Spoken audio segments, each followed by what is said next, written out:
एक जैसी बात, एक जैसी चोट का असर हर किसी पर अलग अलग क्यों होता है? एक ही दुख, एक जैसे हालात में कोई तो टूट कर बिखर जाता है और कोई तप कर निखर जाता है। ये फर्क कैसे पैदा होता है? ये फर्क हमारे मन की ताकत से पैदा होता है।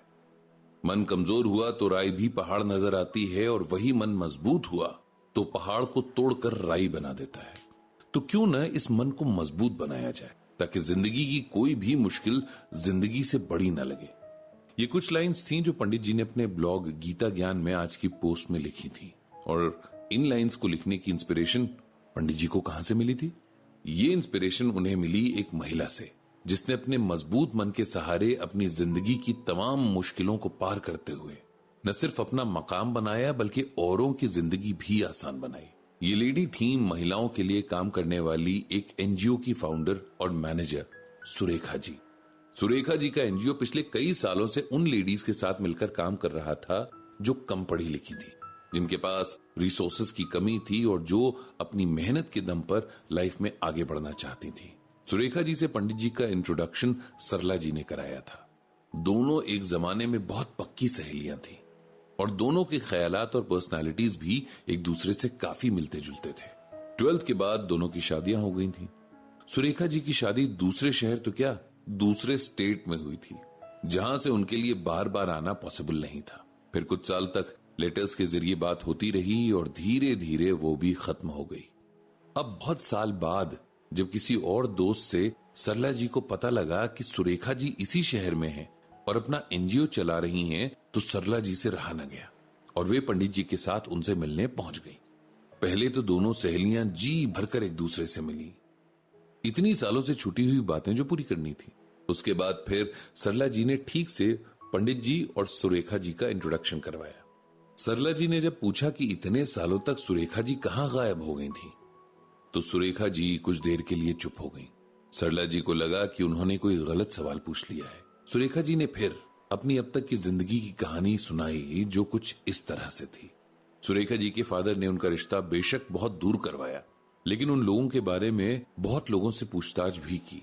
सबने यही बताया था कि खानदानी अमीर लोग हैं, अच्छा चलता हुआ बिजनेस है, अपना अच्छा घर है और इकलौता लड़का है। माँ बाप को और क्या चाहिए?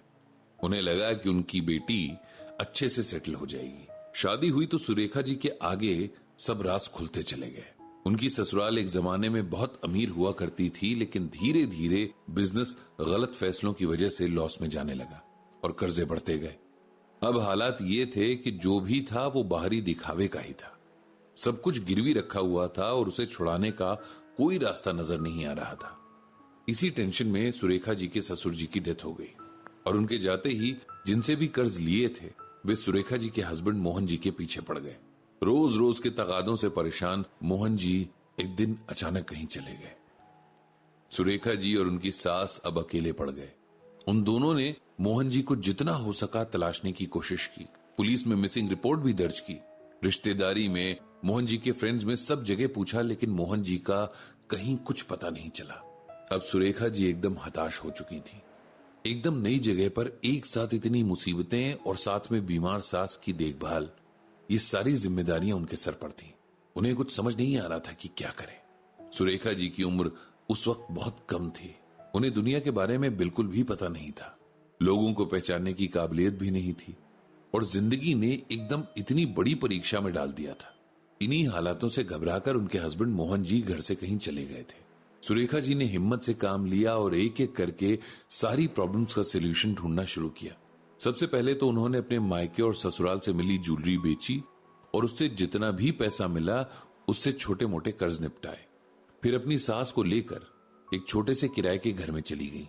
अपनी सास की परमिशन से उन्होंने कुछ बची खुची जमीन बेचकर बाकी के कर्जे भी निपटा दिए। अब इन दोनों के आगे जिंदगी गुजारने का सवाल था।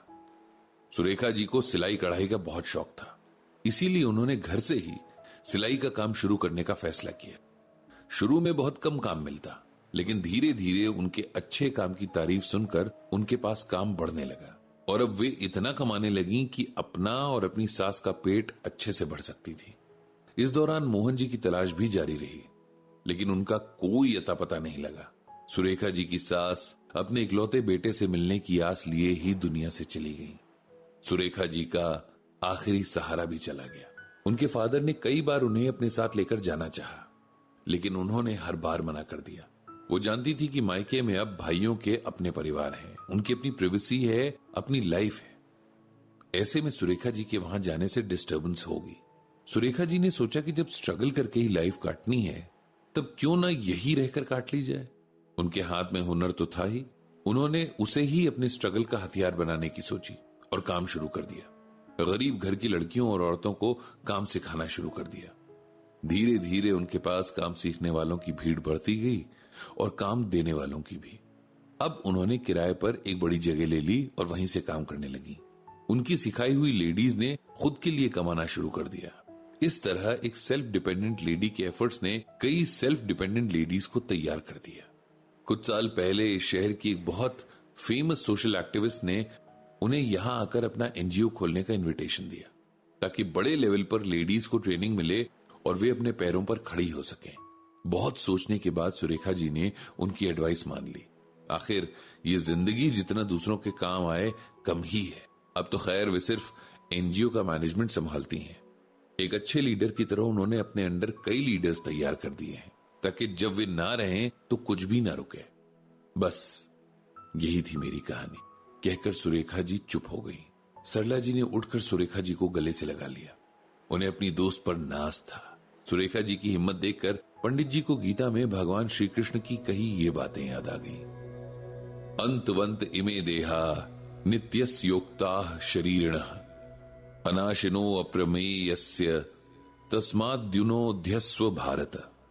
इस श्लोक में भगवान श्री कृष्ण अर्जुन से कहते हैं कि हे अर्जुन, इस नाश रहित यानी अजर और अमर आत्मा के ये सब शरीर यानी जिनमें भी ये जाति है नाशवान कहे गए हैं, यानी कि शरीर नष्ट हो जाते हैं।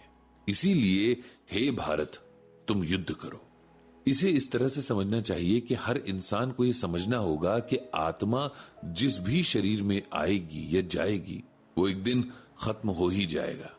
इसीलिए जो भी हमारा इस जन्म के लिए फर्ज है, जो भी हमारी ड्यूटीज हैं, वो पूरी कर लेनी चाहिए, चाहे कंडीशंस हमारे फेवर में हो या अगेंस्ट हो।